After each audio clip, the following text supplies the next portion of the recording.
Hello friends, welcome to Tiruppur சமையல் தமிழ். அனைவருக்கும் வணக்கம். இன்னைக்கு நம்ம பார்க்க போகிறது ஒரு அருமையான இன்ஸ்டன்ட் தோசை தாங்க. ரவா தோசை தான் செய்ய போகிறோம். இந்த மெத்தடில் செய்து பாருங்க, ரொம்பவே அருமையாக வரும். கிறிஸ்பியாக வர்றதுக்கு சில டிப்ஸ் இருக்கு, கண்டிப்பாக செய்து பாருங்க. நம்ம வீடியோக்குள்ளே போகிறதுக்கு முன்னாடி நம்ம சேனல் சப்ஸ்கிரைப் செய்யாதவங்க சப்ஸ்கிரைப் பண்ணிக்கோங்க. பக்கத்தில் இருக்கிற பெல் சிம்பல் கிளிக் பண்ணி ஆன் கொடுங்க. வாங்க எப்படி செய்யறதுன்னு பார்க்கலாம். வெள்ளை ரவைங்க, ஒரு நைஸ் ரவையை எடுத்துருக்குது. 250 ml கப்போட அளவு தான் இதுங்க. இதில் ஒரு கப்பு எடுத்துருக்குறேன். நீங்கள் எந்த கப்பில் அளவு எடுக்கிறீங்களோ அதே கப்லேயே எல்லாமே அளவு எடுத்துக்கலாம். ஒரு கப்பு வெள்ளை ரவை போட்டிருக்கிறேன். அரிசி மாவு அதே அளவு தானுங்க, ஒரு கப்பு.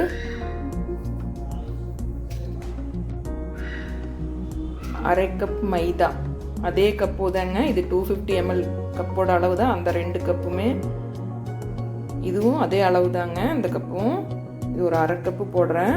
மைதா வந்து அரை கப்.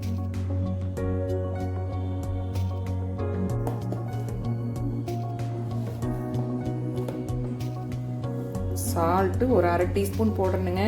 நீங்கள் எவ்வளவு ரவை போடுறீங்களோ அதுக்கு தகுந்த அளவுக்கு பார்த்து போட்டுக்குங்க. ஒரு டீஸ்பூன் சர்க்கரை.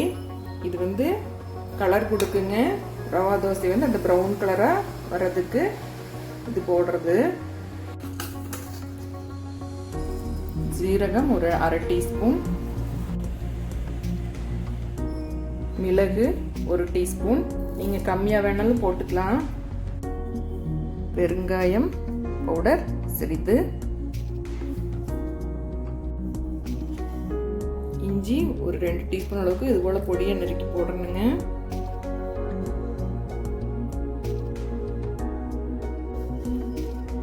பச்சை மிளகாய் ஒரு 4. நீங்கள் காரம் தேவையான அளவுக்கு போட்டுக்குங்க.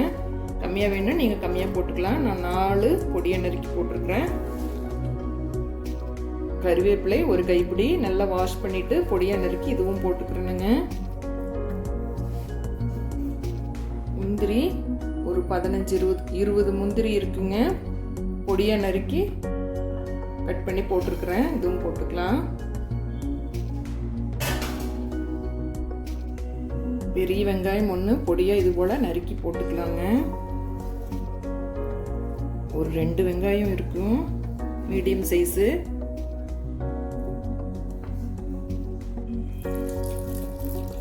தண்ணி ரவா தோசைக்கு கொஞ்சம் அதிகமாக விடணுங்க. தண்ணி போல் இருக்கணும். நல்லா இது ஒரு விஸ்க் வச்சோ ஸ்பூன் வச்சோ கலந்துக்கலாம்.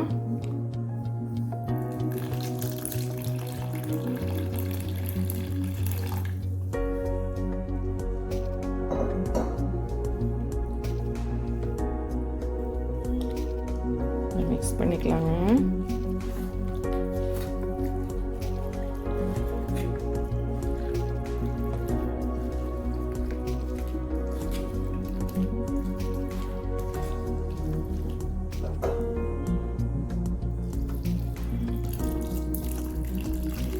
நல்ல தண்ணி கொஞ்சம் அதிகமாக விடணும். அப்போதான் கிறிஸ்பியாக வரும்.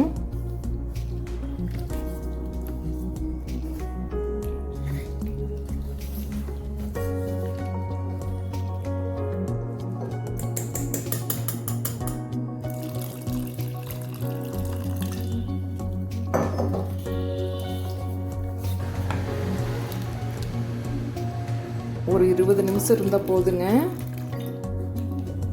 இது போல் நல்லா தண்ணியாக இருக்கணும். ஒரு அரை மணி நேரம் இருக்கட்டும், அப்புறமா ஊற்றிக்கலாம். இது போல் நல்லா தண்ணியாக இருக்கணும். அப்போ தான் நல்லா கிறிஸ்பியாக வரும். இருக்கட்டும், அப்புறமா பார்க்கலாம். ஒரு அரை மணி நேரம் இருக்கட்டுங்க.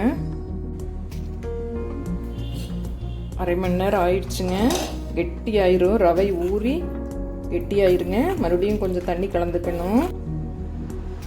ஒரு 2 டேபிள் ஸ்பூன் அளவுக்கு ரவை வந்து போட்டுக்கலாங்க.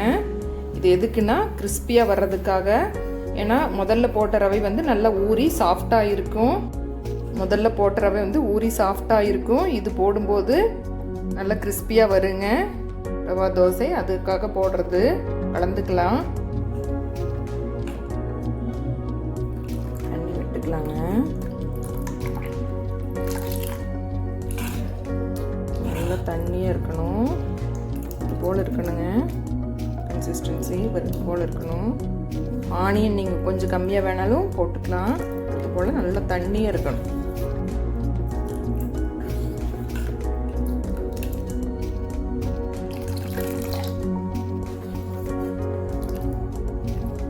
இருக்கணும்.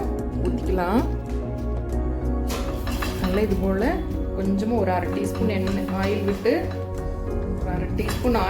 இது போல் ஒரு ஆனியன் பெரிய வெங்காயம் கட் பண்ணி அதில் நல்லா இப்படி தேய்ச்சி எடுத்துக்கணுங்க. இது காஸ்ட் அயர்ன் தோசைக்கல்.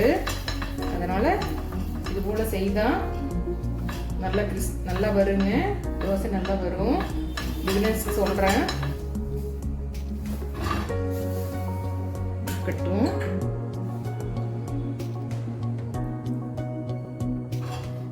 கல் நல்லா சூடாகிடணுங்க. ஆகட்டும். ரைட்ஸு ஊற்றிக்கலாம். நல்லா கலந்து விட்டு ஒவ்வொரு தடவை மாவு ஊற்றும் போதும் கலந்துக்கணுங்க. அடியில் போய் தங்கிடும்.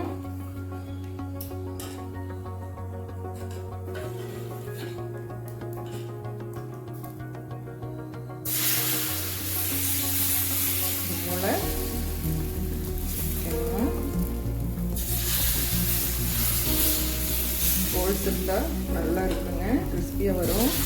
இருந்தாலும் பரவாயில்ல.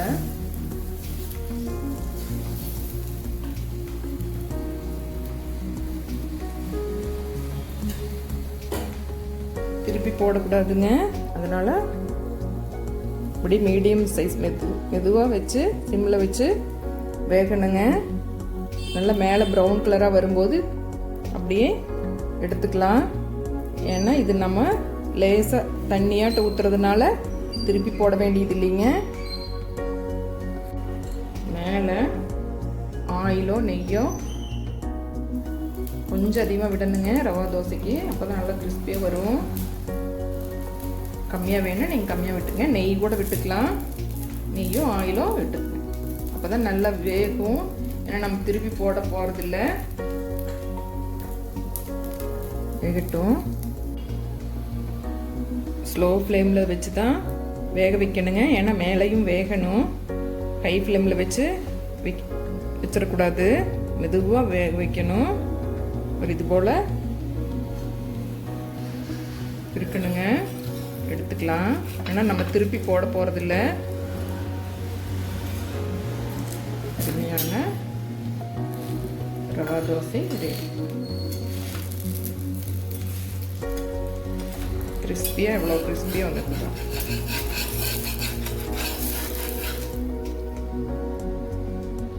இதே போல் எல்லாத்தையும் ஊற்றி எடுத்துக்கலாம்.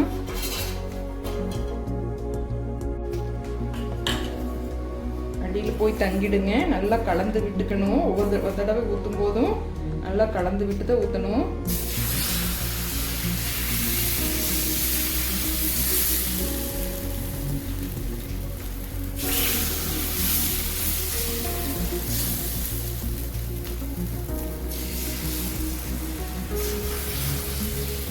ஹோல்ஸ் இருந்தால் பரவாயில்லைங்க. நல்ல கிறிஸ்பியாக வரும். ஆயில் விட்டுக்கலாம்.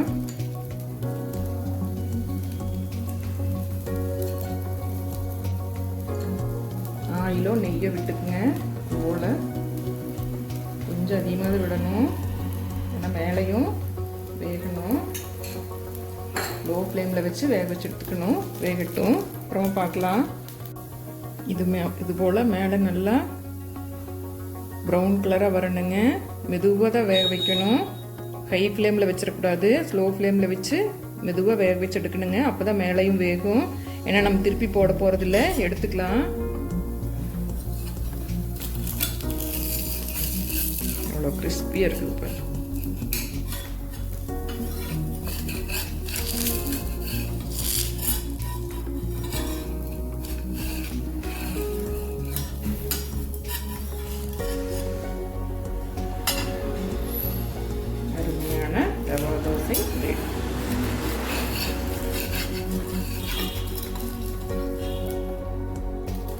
கிறிஸ்பியாக இருக்குது. இது போல் இருக்கணும்.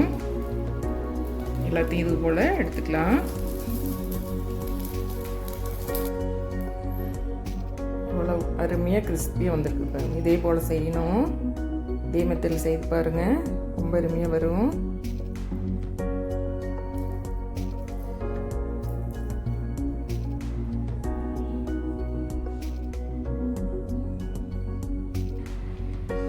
கிறிஸ்பியான ரவா தோசை ரெடி. எவ்வளோ அருமையாக வந்திருக்கு பாருங்கள். இதே மெத்தடில் செய்து பாருங்கள், ரொம்பவே அருமையாக வரும். இதுக்கு தக்காளி சட்னி, கார சட்னி, தேங்காய் சட்னி, சாம்பார், எல்லா சட்னியும், புதினா சட்னி எல்லாமே வச்சு சாப்பிட்லாங்க. ரொம்ப அருமையாக இருக்கும். நான் நிலக்கடலை தக்காளி சட்னி தான் செய்திருக்கிறேன். கண்டிப்பாக நீங்களும் செய்து பாருங்கள். செய்து பார்த்துட்டு பிடிச்சிருந்தா உங்கள் ஃப்ரெண்ட்ஸுகளுக்கும் ஷேர் பண்ணுங்கள், லைக் பண்ணுங்கள், கமெண்ட்டில் எப்படி இருக்குன்னு சொல்லுங்கள். என்றும் உங்கள் அன்பில் அருணா. By by.